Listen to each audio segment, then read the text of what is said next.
Diane when your studio called and asked if I would appear this morning, and she explained what I was appearing for, and she said Obama had been killed. And I remember that there was a feeling of elation, in one sense, that justice had been served, but on the other hand, it's sort of a bifurcated feeling that we, as Americans, were wondering, did this mass murderer of so many Americans, is he getting away with murder?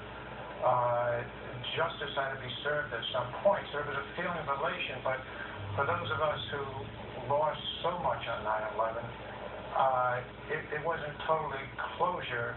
So it was elation and also, for me, sadness attached to it, because it was a reminder of what I lost. So those are my feelings that I'm walking around with right now, and so proud of our military for what they have done, and proud of America for doing what was right. You know, Dave, I was looking back at one of our interviews over the year, and you said to me, this is too much pain. This is just too much pain. You said at the time that you hoped that you could come to some different place. Has that been possible at all?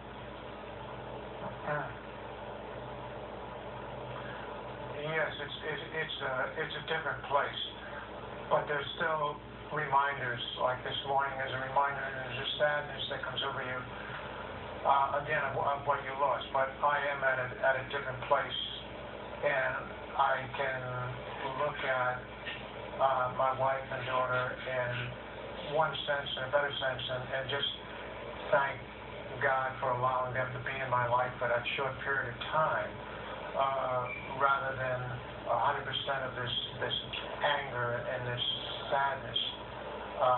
And that's, I think, the point that we all have to get to.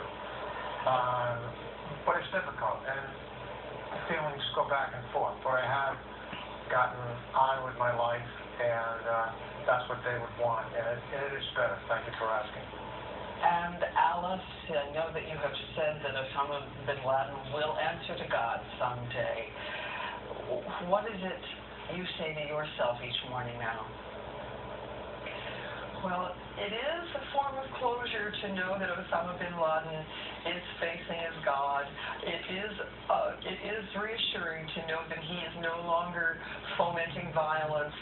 I am concerned that his Al-Qaeda has taken new shape and new form in the form of other terrorists, and that's probably the next dreadful specter that we will be facing as the American people goes forward here.